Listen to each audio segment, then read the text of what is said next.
Dr. Zakirnaik, I am Jerry Thomas. I am a research scholar in journalism at the Usmania University, and we and our friends run a site called SakshiTimes.com.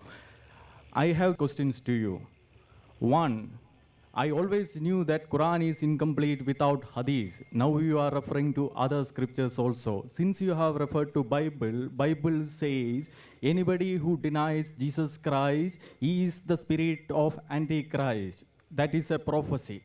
And I also know that Hadith says that Muhammad had diabolical inspiration. What should I conclude from this?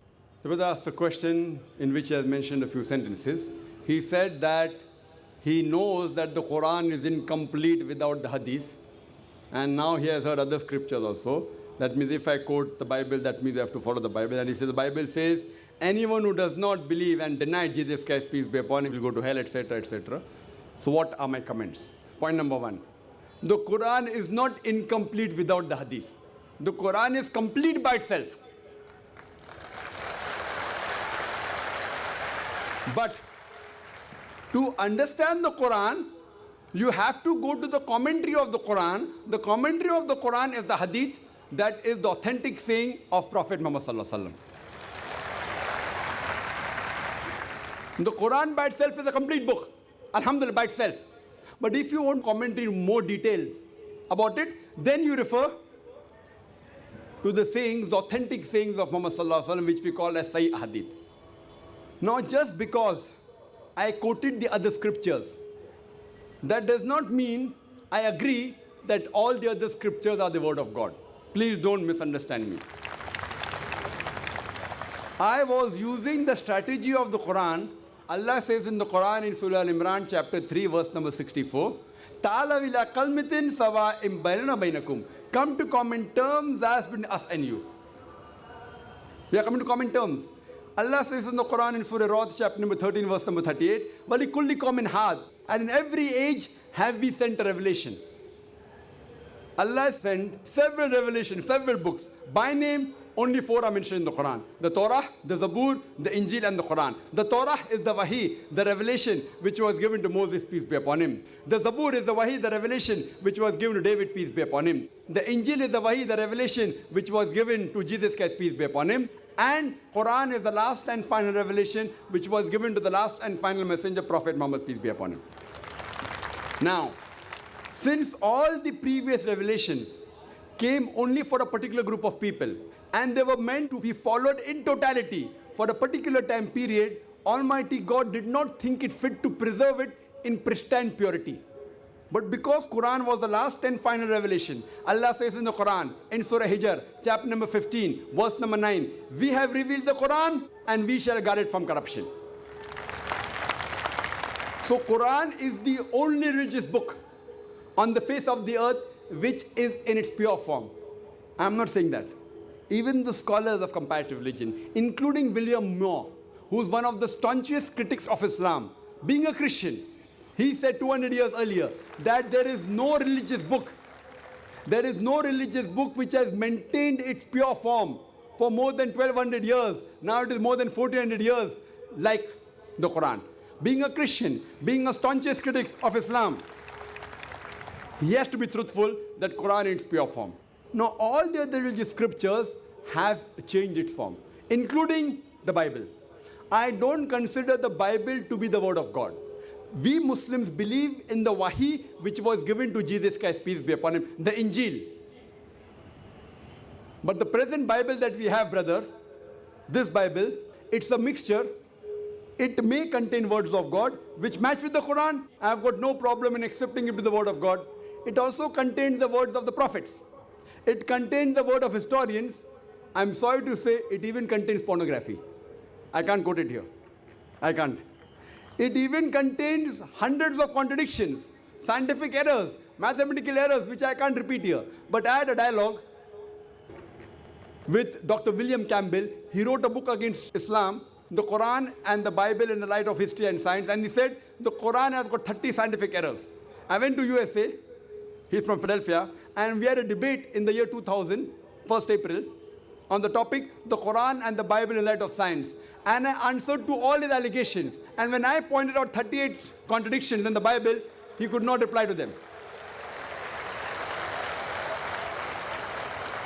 Allah says in the Quran in Surah Baqarah chapter number 2 verse number 79, Allah says, فَوَيْلٌ لِلَّذِينَ يَكْتُبُونَ الْكِتَابَ بِأَيْدِيهِمْ ثُمَّ يَقُولُونَ هَذَا مِنْ عِنْدِ اللَّهِ لِيَشْتَرُوا بِهِ ثَمَنًا قَلِيلًا فَوَيْلٌ لَهُم مِّمَّا كَتَبَتْ أَيْدِيهِمْ وَيْلٌ لَهُم مِّمَّا يَكْسِبُونَ. Woe to those who write the book with their own hands and then say this is from Allah, to traffic with it for a miserable price. Woe to those for what they write, woe to those for what they earn. So today's Bible, if you know, the word Bible is not there in the Bible. It comes from the Greek word biblos, meaning a book of books. And the scholars say there are many authors of the Bible, not I, the Christian scholars. So the present Bible, I don't consider it to be the word of God. Similarly, if you ask me, can you consider Veda to be the word of God? Can you consider Buddhist scripture to be the word of God? Can you consider the Parsi script word of God? What I say. Maybe they were, maybe they were not. Since there were many scriptures sent by Allah subhanahu wa ta'ala, many books, by name 4 are mentioned. But there were many others like Sufi, Ibrahim, several others. So what I say, maybe Hindu scriptures, maybe word of God. Maybe Buddhist scriptures, maybe word of God. Maybe Parsi scriptures were the word of God. But even if they were meant for those people and for that time. Today, you have to follow the last and final revelation, that is the glorious Quran. So any human being, whether living in India, in America, in Canada, in UK, in Singapore, in Saudi Arabia, all the human beings in the world should follow the last and final revelation, the glorious Quran, and the last and final messenger, Prophet Muhammad, peace be upon him. I am not saying Hindu scripture is the word of God. Even if it was meant for those people and for that time. The Hindu scholars agree that the scriptures have been changed. The Buddhist scholars agree that Buddhist scriptures have been changed. All the scholars of their own religion except Islam, they agree that the scriptures have gone changes down the line, down the ages.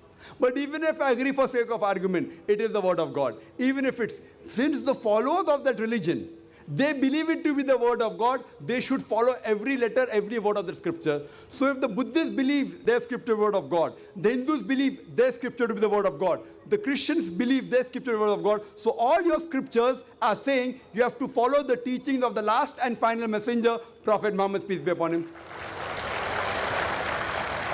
So since you consider it to be the word of God, I say maybe it is not. Since you believe it to be the word of God, you have to follow your scriptures. So you have to believe in the last and final messenger. As I mentioned in the Bible, in the Gospel of John, chapter number 16, verse number 12 to 14, Jesus Christ, peace be upon him, says, I have many things to say unto you, but ye cannot bear them now. For he, when the Spirit of truth shall come, he shall guide you unto all truth. He shall not speak of himself. All that he hears shall he speak. He shall show you things to come. He shall glorify me. Who is this person? Muhammad sallallahu alaihi wasallam. Was there any religious person who has glorified Jesus Christ, peace be upon him, besides Muhammad sallallahu alaihi wasallam?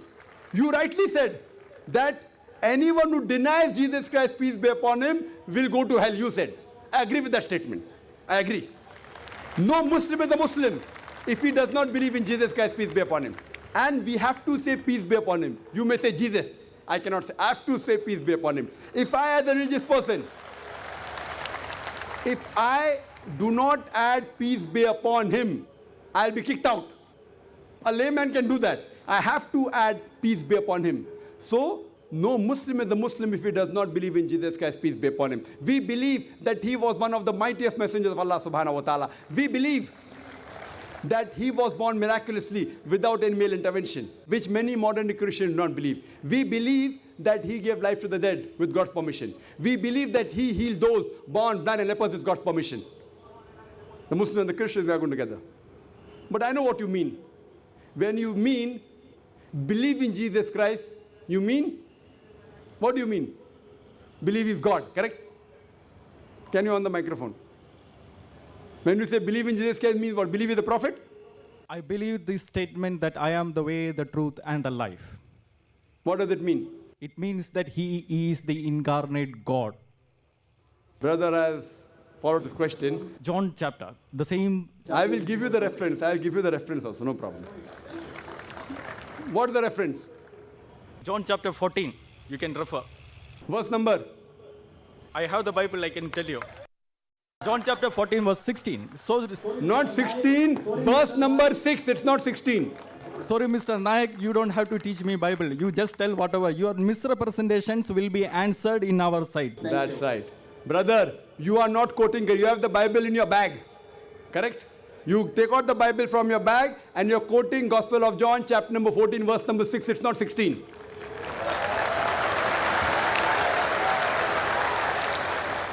And you said that Jesus Christ, peace be upon him, he said that he was God. I'll come to your question. Before I come to your question, let me tell you one thing. I've read the Bible. There is not a single unequivocal statement in the complete Bible where Jesus Christ, peace be upon him, himself says that I am God, or where he says worship me. If any Christian can point out to me a single unequivocal statement, a single unambiguous statement in the complete Bible where Jesus Christ, peace be upon him, himself says that I am God, or where he says worship me, I am ready to accept Christianity today.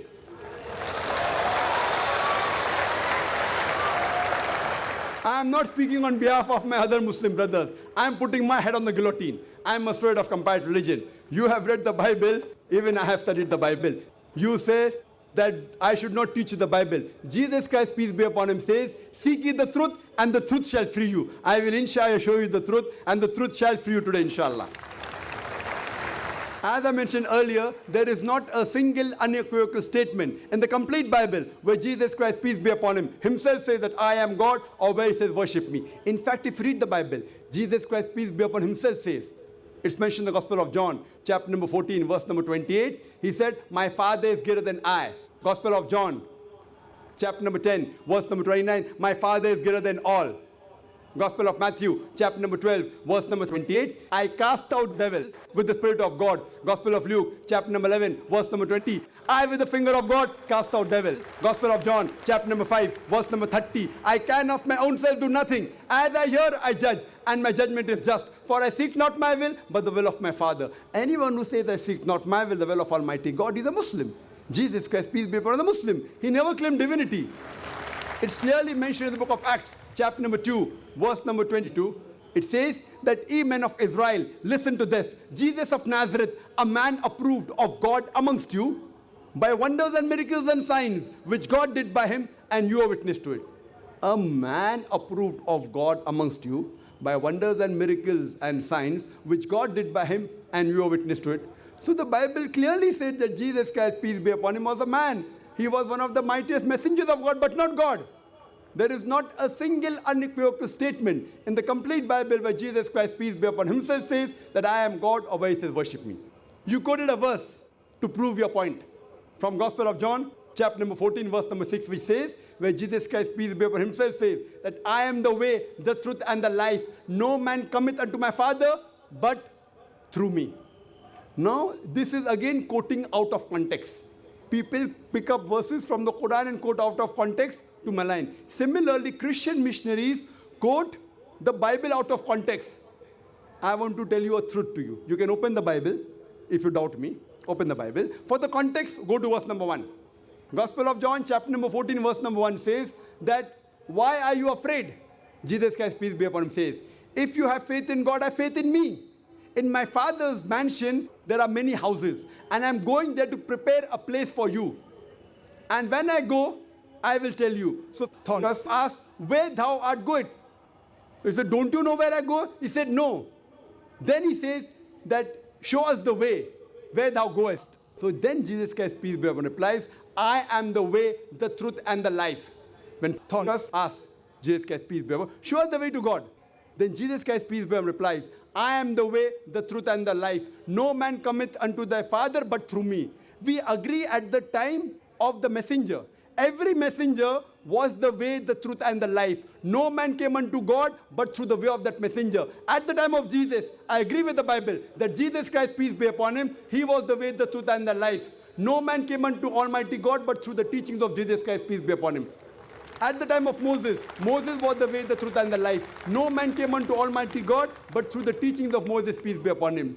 But today, Jesus Christ, peace be upon him, said, I have many things to say unto you. Further he says, in the Gospel of John, chapter number 16, verse number 12 to 14, I have many things to say unto you, but you cannot bear them now. For he, when the Spirit of truth shall come, he shall guide you unto all truth. He shall not speak of himself. All that he hears shall he speak. He shall show you things to come. He shall glorify me. At today's time, the messenger, Prophet Muhammad, peace be upon him, is the way, the truth, and the life. No man cometh to Almighty God but through the teachings of Prophet Muhammad, peace be upon him. Since Prophet Muhammad, peace be upon him, is the last and final messenger, in today's age, irrespective whether a person is living in USA, in Canada, in UK, in India, in Saudi Arabia, any part of the world, for every human being today, Prophet Muhammad, peace be upon him, is the way, the truth, and the life. No man cometh unto Almighty God but through the teachings of Prophet Muhammad, peace be upon him. And this is what all the major scriptures say, including the Bible. So hope now you have been enlightened to the truth, and hope, inshallah, you will come to the truth and truth shall free you.